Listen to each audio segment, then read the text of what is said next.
ఈనాటి రాజకీయ పరిస్థితులు పరిశీలిస్తే ఈ రాష్ట్రంలో 10 సంవత్సరాలు కాంగ్రెస్ పార్టీ అధికారంలో లేకుండా కేవలం శాసనసభ్యులు కూడా ఒక్కరు లేకుండా ఏకోన్ముఖంగా పనిచేయటం జరిగింది. ఈ 10 సంవత్సరాల పరిపాలనలో మనం పరిశీలించినప్పుడు ఈ రాష్ట్రం ఎన్నో రకాల ఇబ్బందుల పాలైందని చెప్పక మానదు.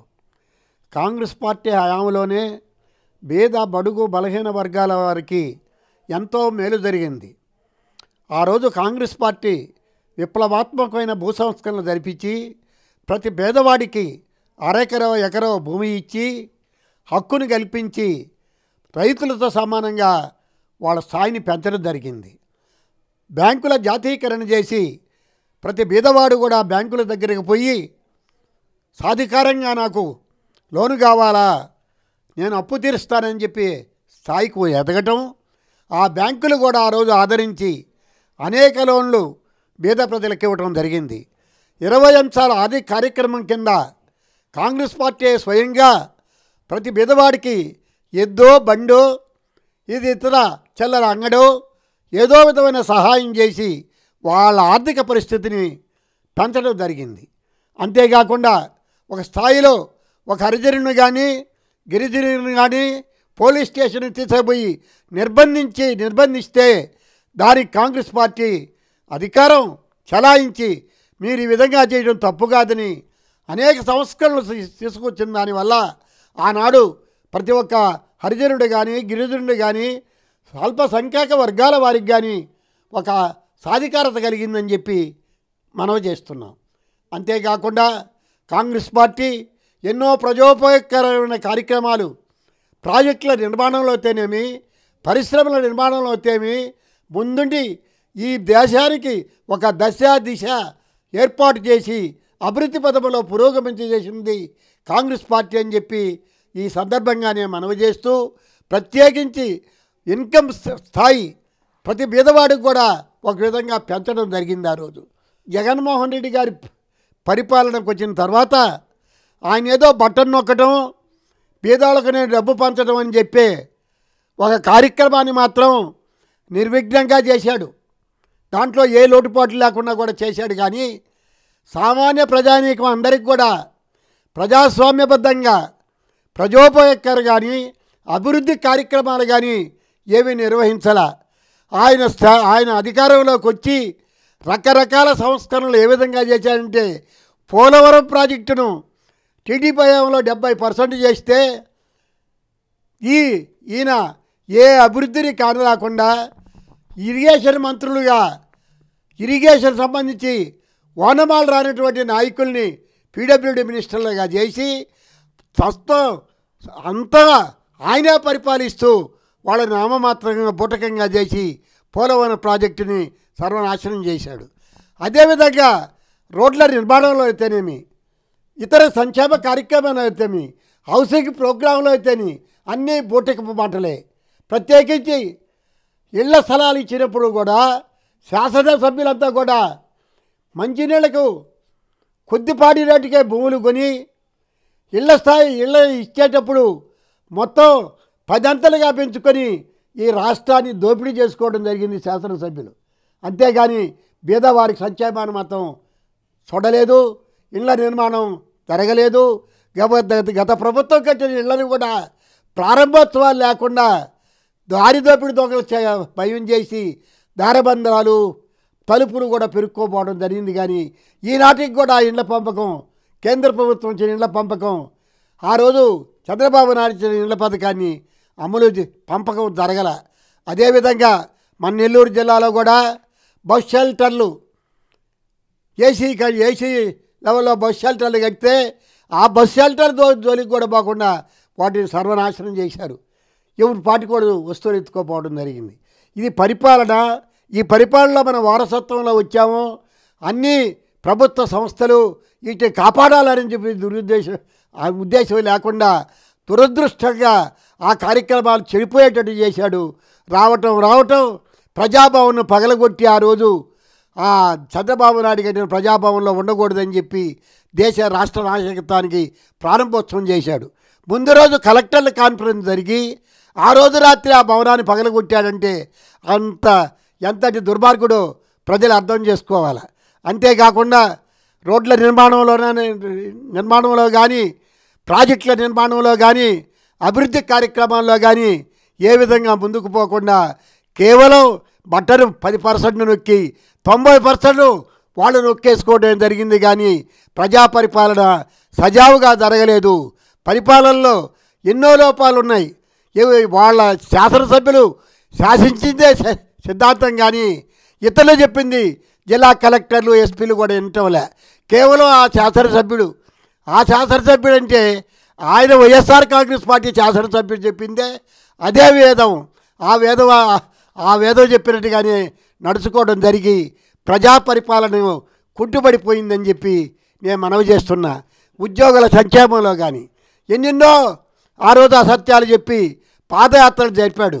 ఆ పాదయాత్రలు జరిపి ప్రజలను మభ్యపెట్టి ఒక్క దఫా నాకిండి ముఖ్యమంత్రిత్వం, నేనంతా కూడా స్వర్గధామం చేస్తానని చెప్పి ఈరోజు ఆ అధికారులని అనేక విధాల హింసలకు గురి చేస్తూ వారి అభివృద్ధిని కూడా కాంక్షించడం లేదని చెప్పి నేను మనవి చేస్తున్నా.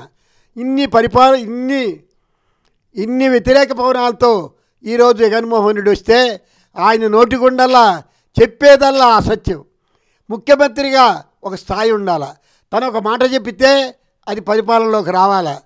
స్వర్గీయ పూజ్యులు డాక్టర్ మర్రి చెన్నారెడ్డి గారు చెప్తుండేది, నేను ప్రెస్ కాన్ఫరెన్స్లోనో బహిరంగ సభల్లోనో ఏది మాట్లాడతానో అది జీవో కావాలని అంత నిబద్ధతతో పనిచేశారు ముఖ్యమంత్రులు.